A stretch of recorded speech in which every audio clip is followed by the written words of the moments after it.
I'm going to do a 350 teardown and rebuild. I'm going to try to show every step the way I like to do it. I go all the way down to the bottom. I take the riser out and everything. This one's getting new bearings, new seals.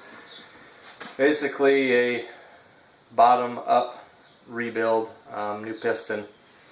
I'm going to try to categorize all of it. I'm going to edit out some things, you know, like cleaning and whatnot. We'll tear right into it.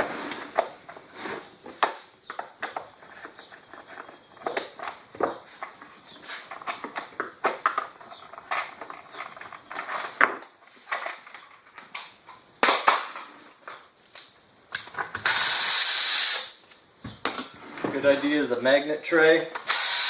We don't lose this stuff. Get as much as you can out of the way. You're going to have to split the tank off of this saw. Find a good place to start a pile in the corner. Remove the wires for the kill, like so. Make sure you're drained of fuel. You don't have any pressure, so when you pull the line off, you don't get sprayed. Retaining wire on the throttle shaft. Pops over. Hold it full throttle. Push the shaft back. Pull it towards the front of the saw. And the whole manifold, or the whole, I don't know what you call it, I guess it's a dust plate, rubber dust plate, comes out. The carb is rubber mounted. Pop them off. I see already this saw has a plastic intake boot, 4mm or 5/32 Allen to pop the carb out. This particular saw has a Zama carb.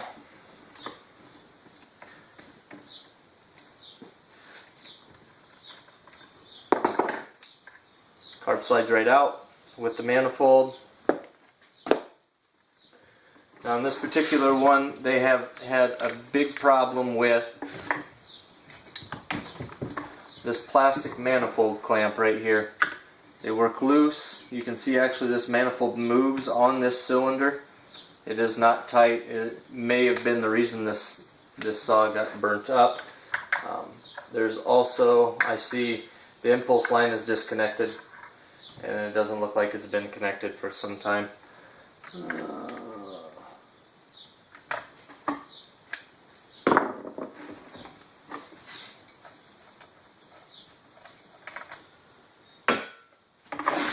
We'll get a new spark plug.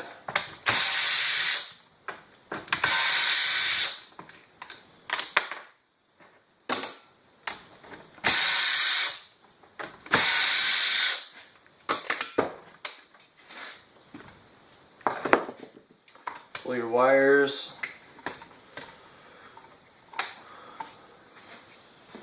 out of the way.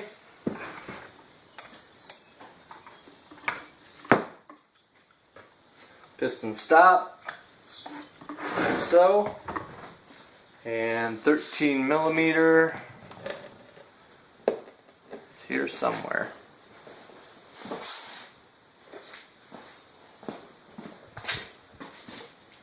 If you choose to use an impact, do not overdo it. Pop that nut off. Husqvarna knocker tool for removal. Run it onto the crank. You can order those from Husqvarna. Hold on to the flywheel. Tap it a couple times. Turn that off. Got your flywheel off.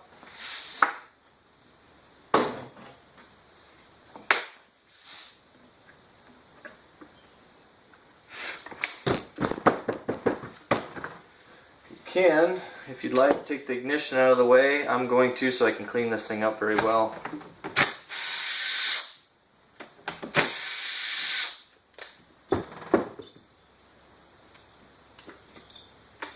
It is not a blue coil, so it is unlimited. We need to take our tank off. Going to spring mount there. A flex stop right there. And a piece of rubber down here to keep it from damaging the case. Opposite side is a stop, and the front AV mount. And the tank will slide away with the fuel line. It does come through that access hole right there. Once the tank is off, you'll have access to the bolts that hold and sandwich the whole assembly together. Those bolts go into the riser, sandwiches the crank together on the bearings and the caps, and then the bolts from the top for the cylinder that hold that on. Let's get our clutch off.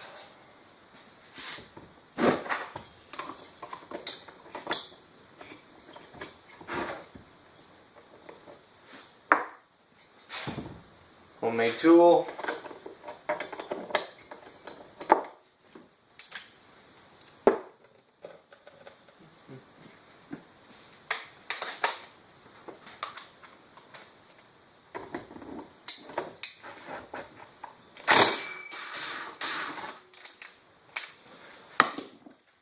Clutch out of the way.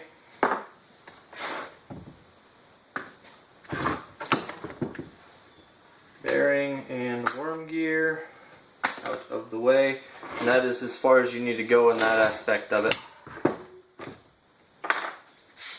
Taking the cylinder off, 4mm or 5/32.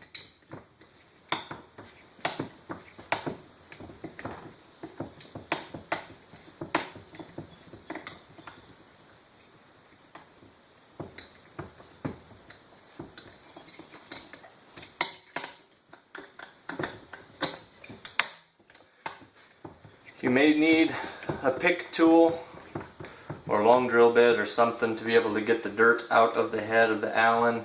A lot of times that gets full and you can't get your tool in there. Best thing you do, just even before you start this, is clean the saw as good as you can. It just makes things so much easier.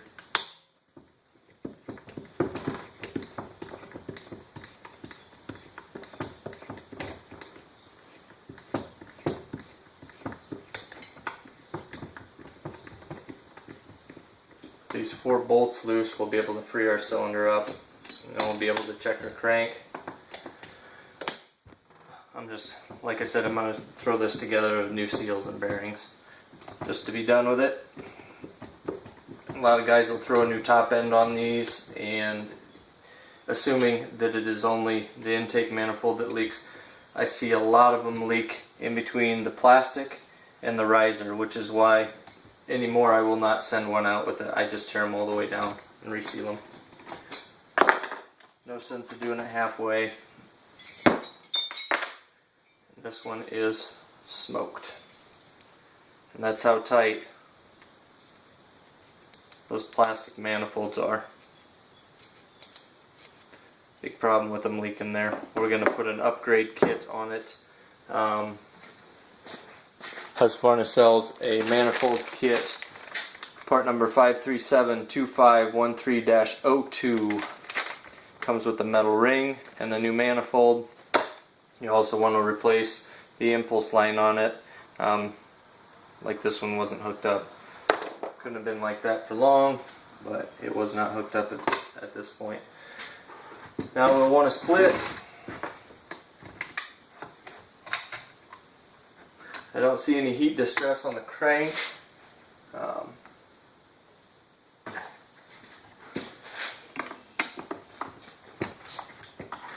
4 bolts in the bottom, that one felt hand tight at best.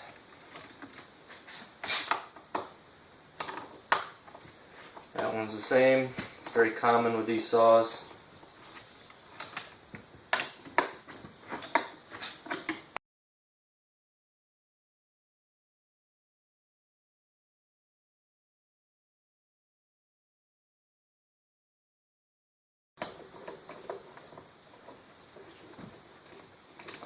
The sealant in between these two should hold together pretty tight. 3 and 4 bolts holding that together. You'll want to tap the side of the riser, not the crank. Tap that a couple times. That will break that free. Just like so.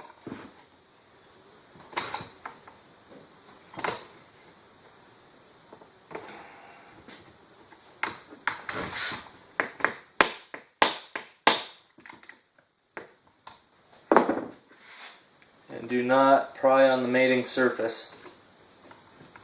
Just pick up on it, just like so. And you can push the crank up and out.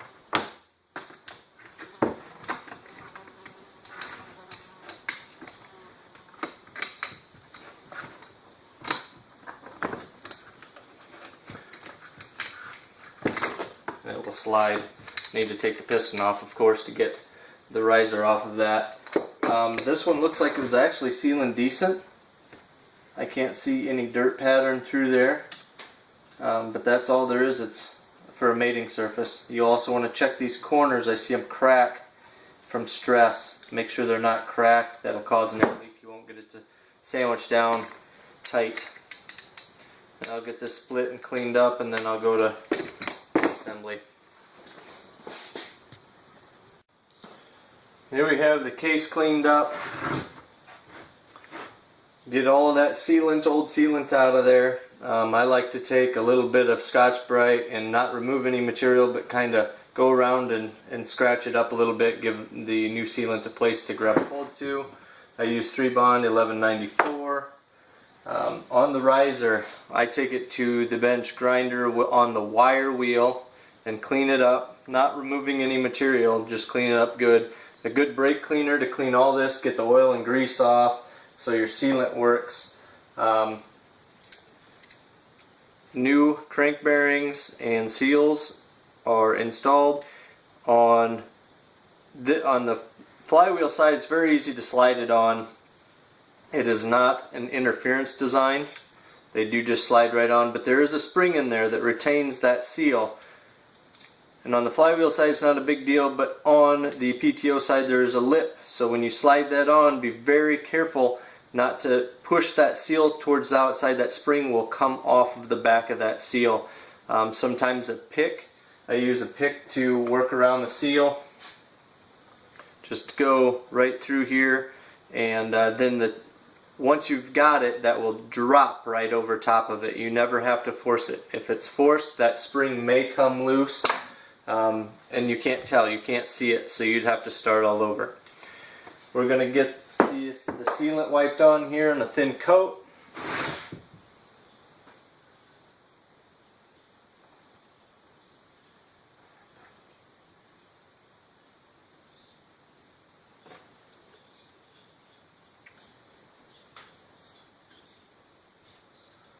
And it doesn't need to be goopered on here. Very thin coat does the job. You don't want it squeezing out all over the place into the bearings. All this sealant does is take up gaps in very tight spaces.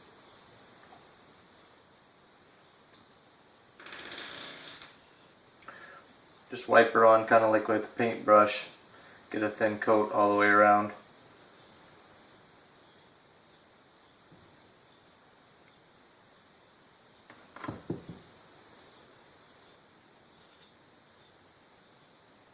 And then with the 1194, you want to wait for it to skin, is what they recommend, like so. And then on the mating surface on the riser, do the same thing, a very thin coat.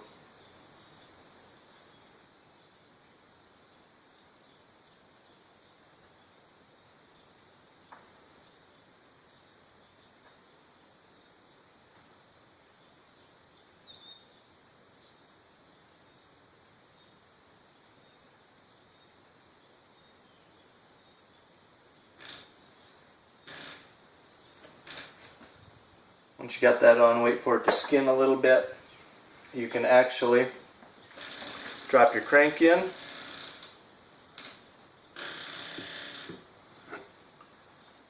Like so. You'll have to push it down to seat it in. I'm going to wait for these mating surfaces here to seal up. I'm going to put a little bit of Loctite on the bolts.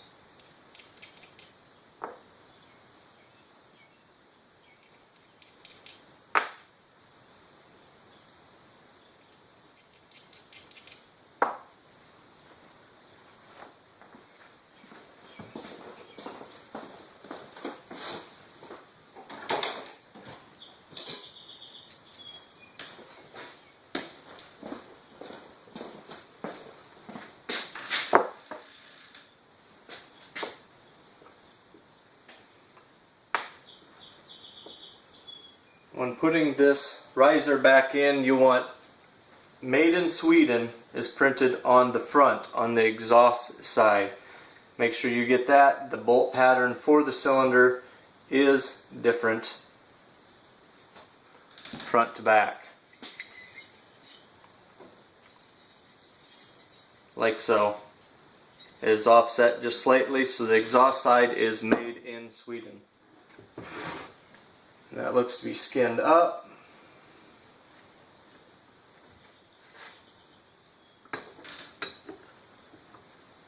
Drop that into place and press it down. There will be pressure against the seals, so they seal up just fine. Hold that.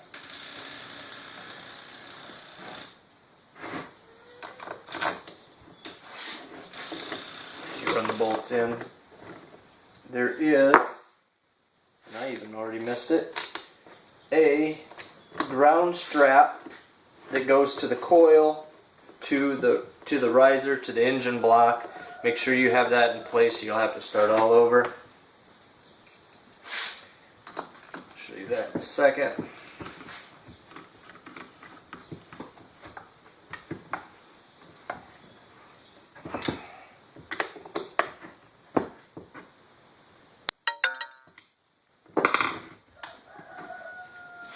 That goes right next to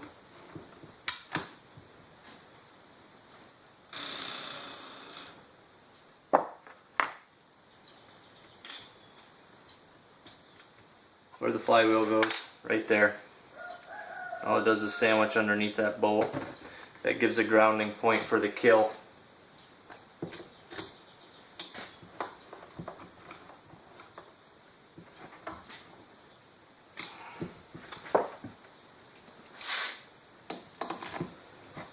Once you get this all sealed up, it's going to have to sit for a good 24 hours anyway to seal up. I'm going to get the squish measured on this cylinder because this cylinder is actually cut in the combustion chamber, so I'm going to have to do some alterations. Make sure it rolls over smooth. Make sure it rolls over smooth. It's not bound side to side or the bells hit anything. You may have to center it. Not very common on these, but it is something to check before you put the entire saw back together.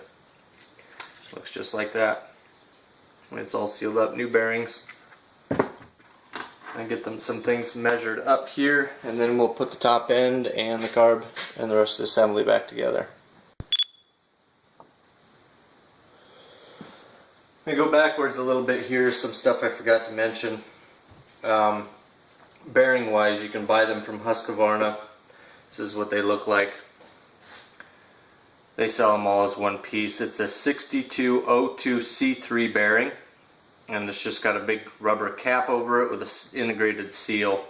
You can go buy from a bearing house the 6202s, and then there are suppliers that you can buy an aftermarket seal.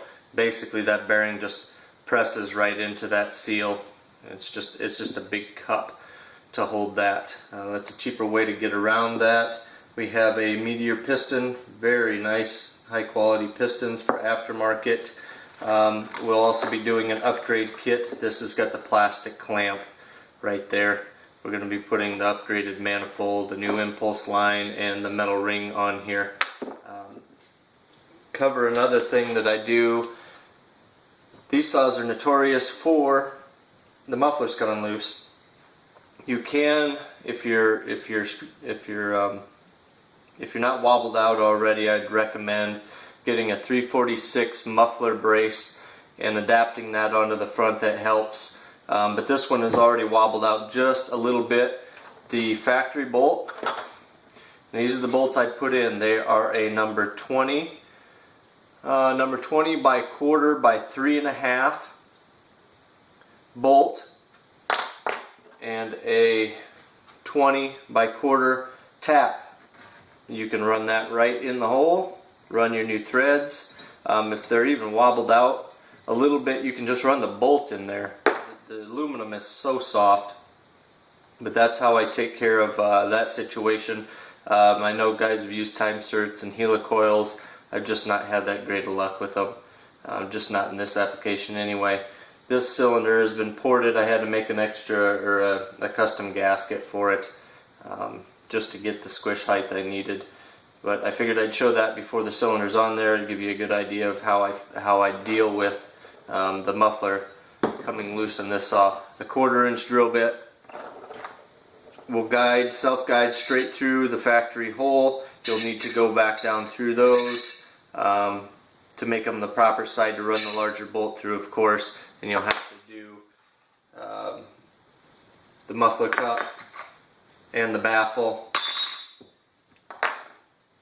And we'll get this thrown back together here in a second. We'll start some assembly. First I'm going to do this upgrade the manifold here. The impulse nipple is right there.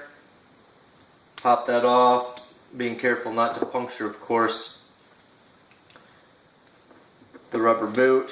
If you just fold it into itself like so, it will pop right out of there, no problem. Your new manifold looks like so. It just doesn't have the clip, and it's completely smooth, so it'll clamp down nice and tight. Once again, fold it and press that through. It is awful tight. Once it's through the other side, you can pull it and then make sure this lower portion lines back up,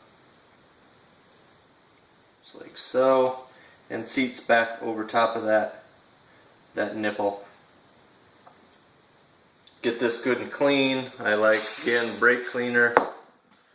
You don't want any lubrication on that, otherwise they'll just slip on the cylinder.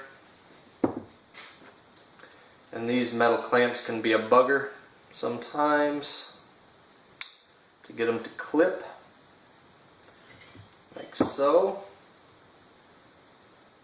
Slide it over, again making sure that nipple goes in to the impulse, like so. Make sure it's on there nice and tight. And this can be the tricky part, is to get this clamp to clip the first time, the second time, the third time, whatever. It's fun. And I got it. Lucky.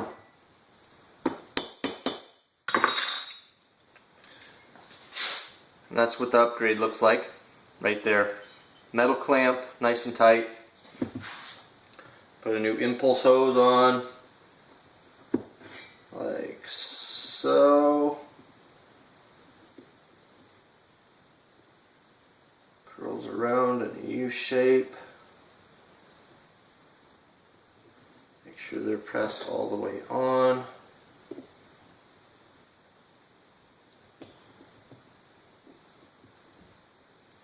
Just like that. Now you're ready to put your cylinder back on. Make sure this surface is clean, of course. A little bit of oil up in there. Pull the manifold out of the way. seals out of the way. Your fuel line, every time, I don't care, unless you had just done the fuel line trying to fix a problem, put a new fuel line in. It's cheap enough and you don't want to have to just go back and do it again. Pull that through.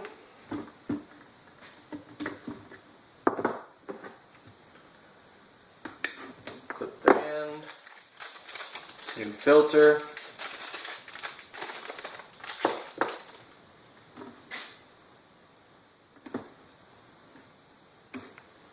And all the time you'd put into doing this, which it's going to be if you do it thrifty, it's going to be more time, of course, than cost. The bearings at a bearing house are, depending on where you're at, $3 to $5 a piece. The seals are about a couple bucks a piece, so they're not too bad.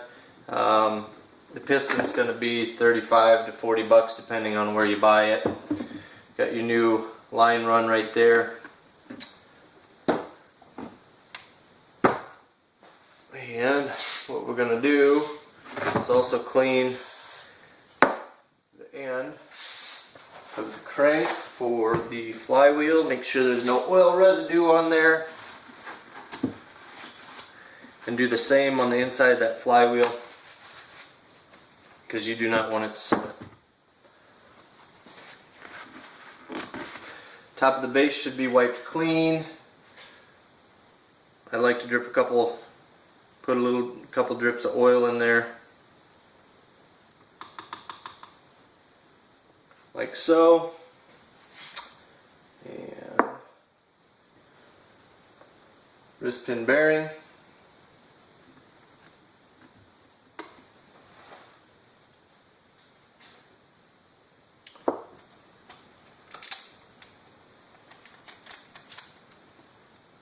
Circ clips. Meteor comes with nice circ clips.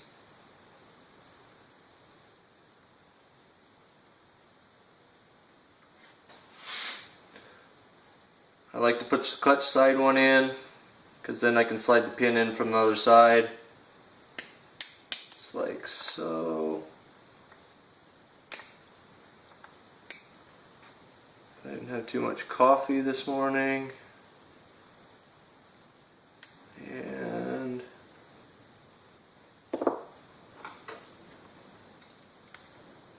make sure it is properly seated in that groove,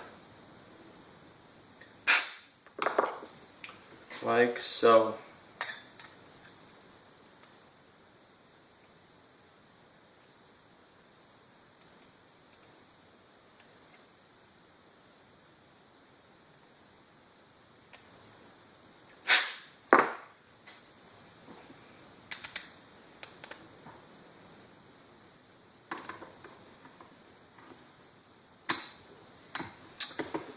This particular saw ring locating pin is on the intake side.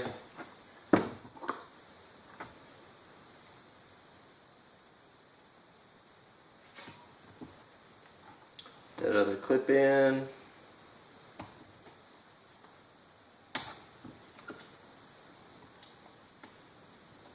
Making sure that it is seated in the groove properly.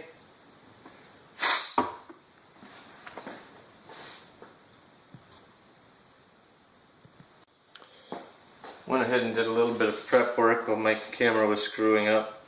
Got a little bit of Loctite 518 gasket maker on there. As I said before, I made a custom gasket to get my squish right. Being the squish chamber was cut on this, the combustion chamber was cut, and the base was cut a little bit. I'll go ahead and put this back together.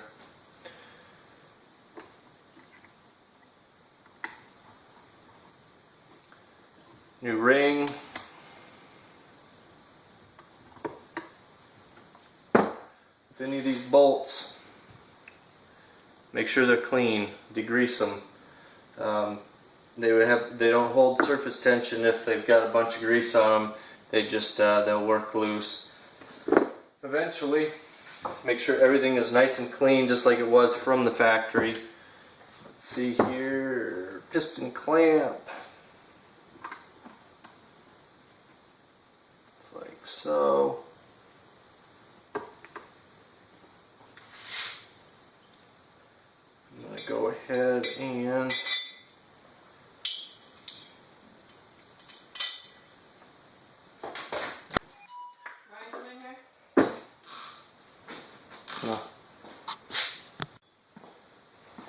anyway, go ahead and put my bolts in.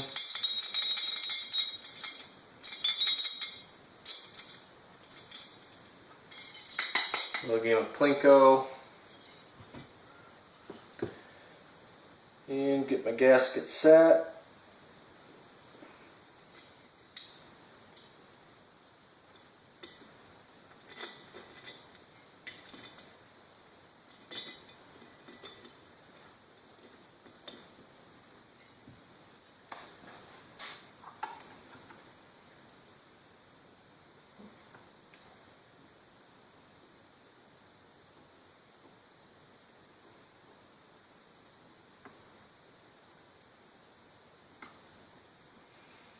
Honestly, I do most of these with my fingers, but for the sake of the video, I guess I'll show the proper way to do it.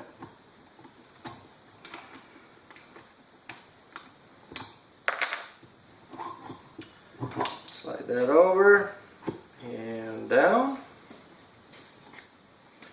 Making sure when you slide it down, you get your manifold on the correct side, which is on the inside of the block on that plastic, so it does not bind up.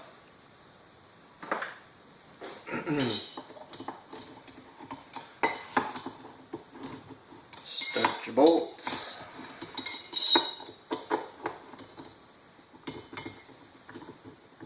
And once this is done, you will of course want to go back and recheck your squish.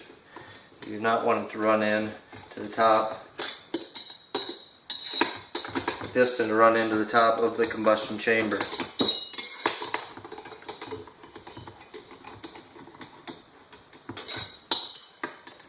Now when guys are talking about the 350 having the 353 cylinder, and what they do is they detune the engine by doing a piston that is actually dished inwards instead of outwards. That reduces compression and reduces power output. It's just a way that they tune down the 350s without having to use a whole different cylinder setup.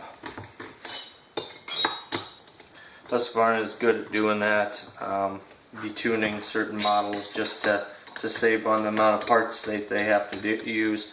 365 to 372x torque is one other example with the transfer caps.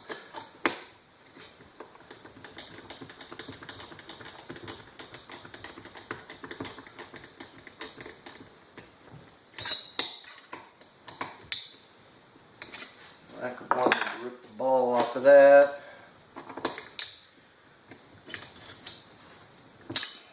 Good and tight.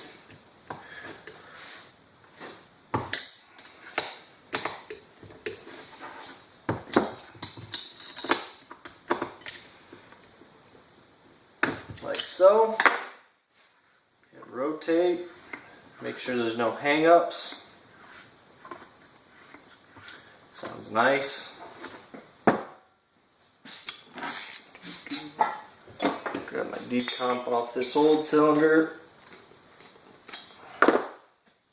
Decomps are also a good place for them to leak. You want to clean them up.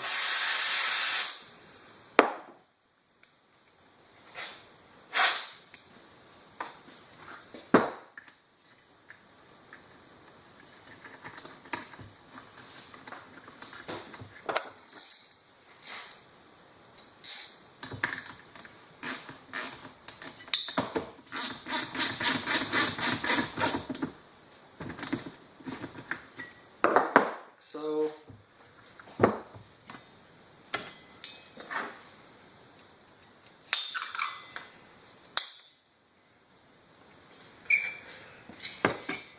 remove the old anti-vibe off the cylinder, the old cylinder.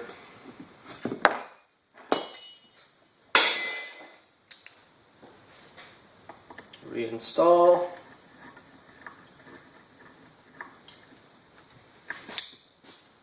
Like so.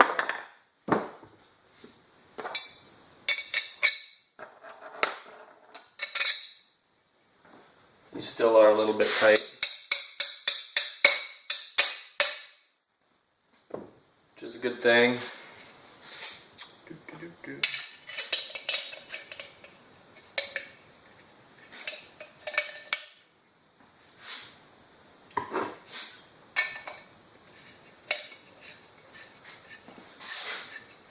Putting your muffler assembly back together.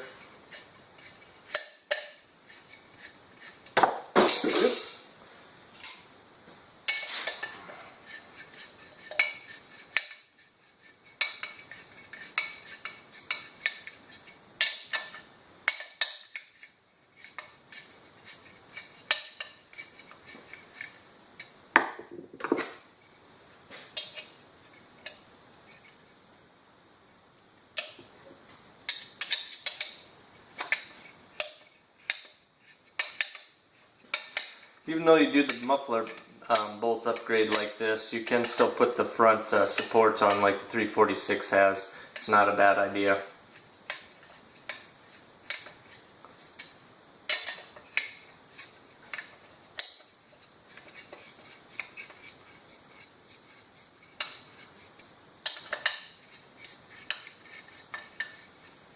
Like so. We can start.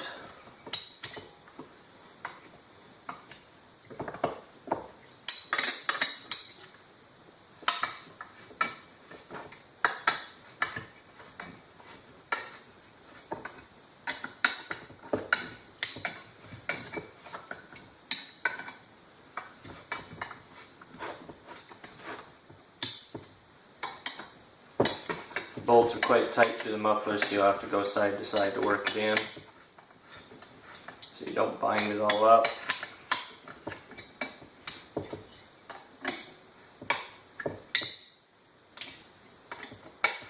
You don't need to hammer these down. It is soft aluminum, so be careful when you tighten them. You don't need to impact them in there. You just got to put stress on the aluminum. Best thing you can do is after you get this thing good and hot, running it, check the bolts, just snug them up if they need it. And that's how that will look with the larger bolts. We will add the flywheel, being certain that the key aligns, it will drop right into place.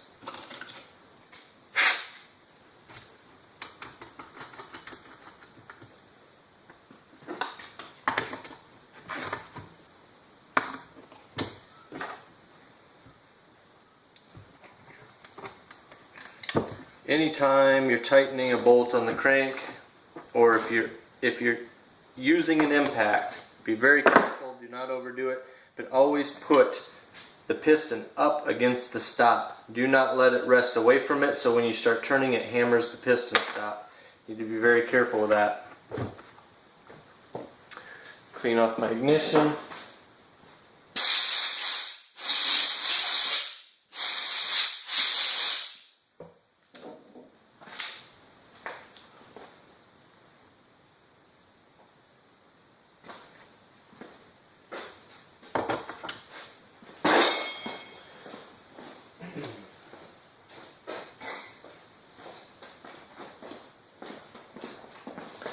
You can use a business card for this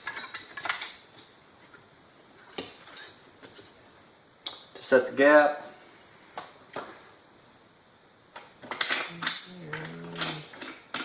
There you are. Once again, you want to clean these.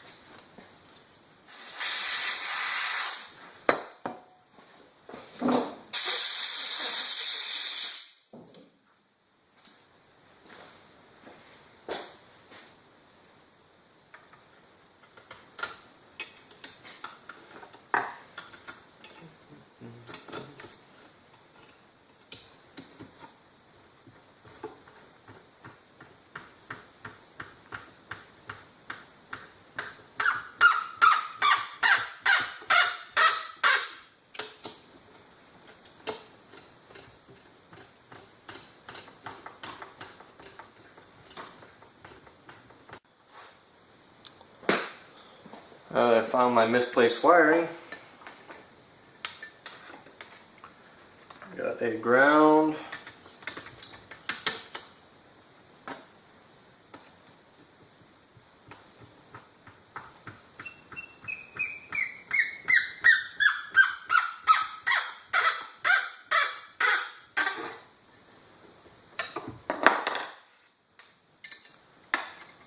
So, and the kill wire is the blue.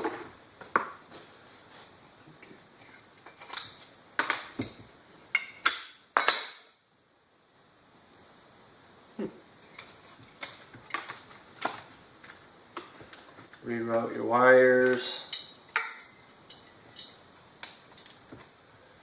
like so.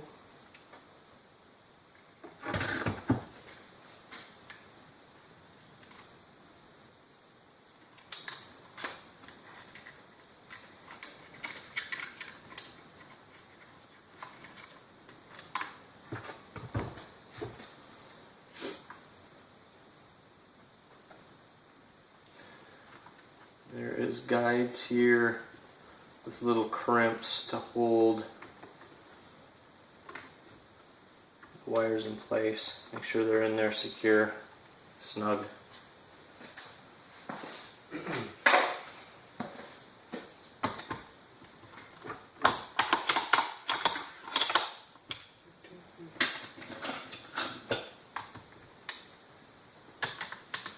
Okay, and I can't put that on yet because the tank's not on. There's one limiter bolt right there. On the tank, 2 anti-vibes. They are both into plastic. Make sure they're snug, not over tight. I see a lot of these loose, like that, and it'll wear on that plastic and ruin the tank. Just snug them up, and if they're stripped, replace them. You can get a bigger bolt in there, a more aggressive thread if it's not too far gone. Put our tank on here. Fuel hose goes up through that little access port right there, like so.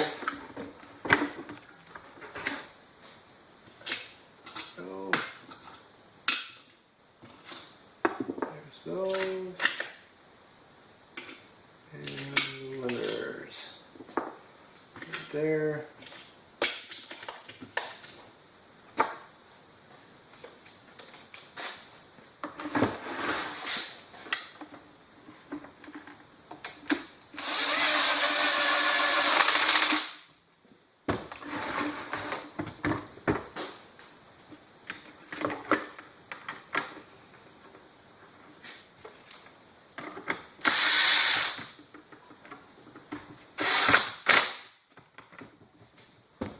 Sure those are snug. Rubber cushions, slide those into place with the flex limiters right back in there, like so.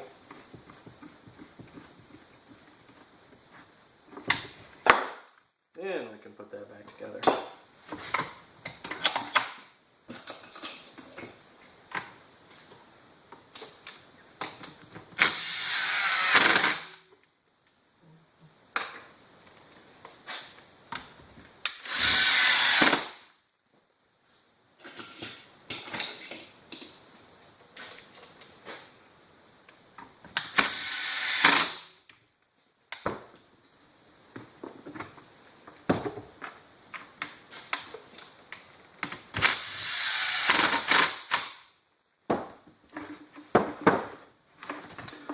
The other limiter.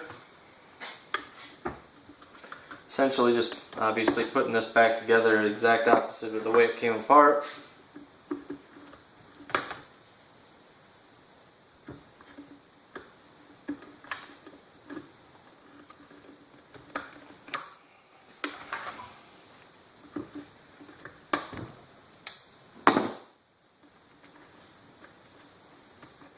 There we go.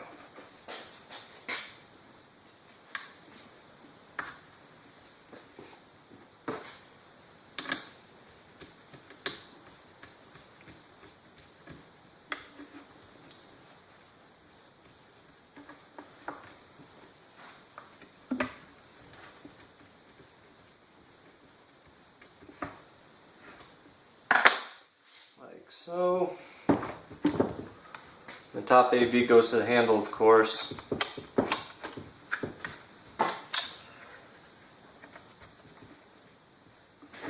Carb has been rebuilt, new seals, diaphragm gasket I should say. Set that back into place.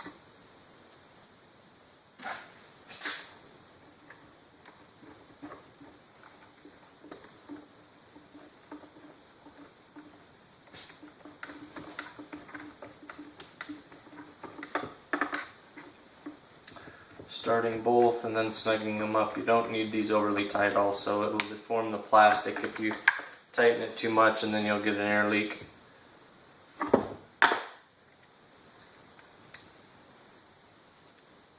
Reinstalling the wire harness.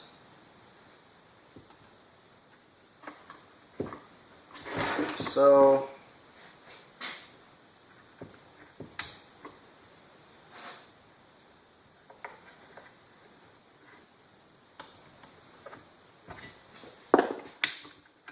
Making sure it contacts when you get the kill, and clipping them to the fuel line.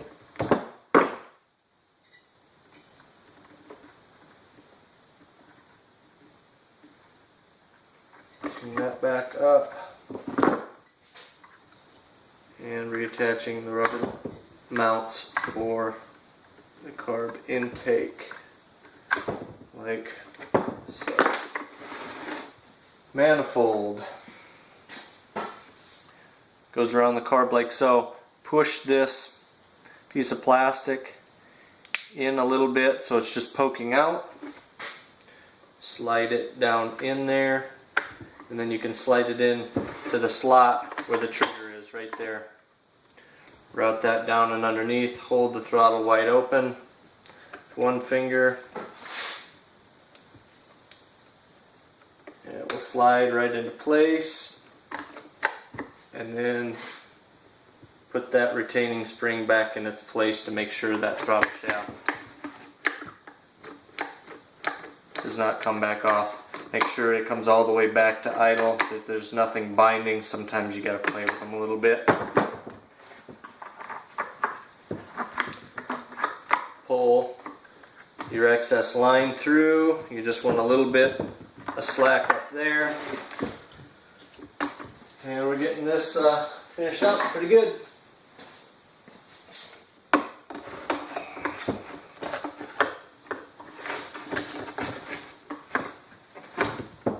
Like so. There is a plastic piece on the top AV that cups the aluminum handle. Not forget about that.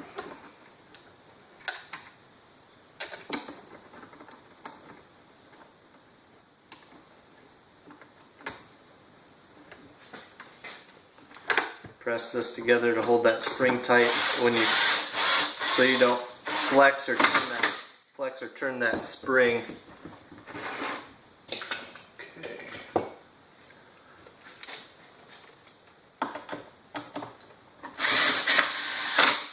Finish up with the handle, and then of course you want to put your oiler assembly back in there, your brake handle back on.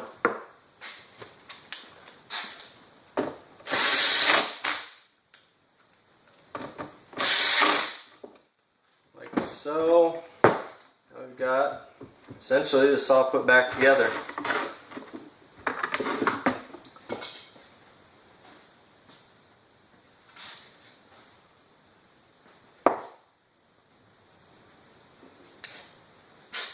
little bit of grease in there.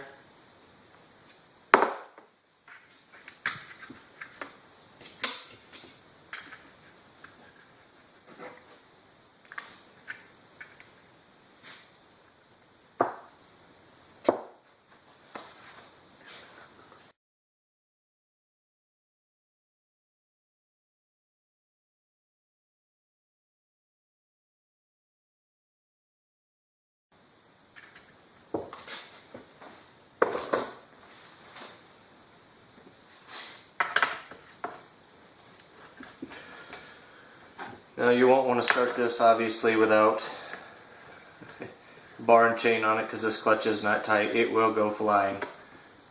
So you want to get a bar and chain on that. Make sure that gets snugged up first. And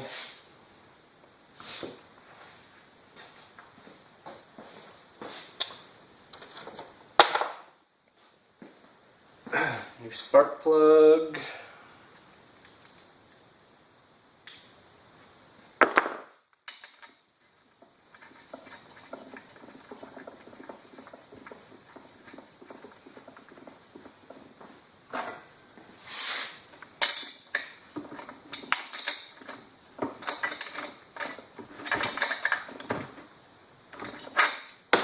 Roll it over and make sure there's no obstructions.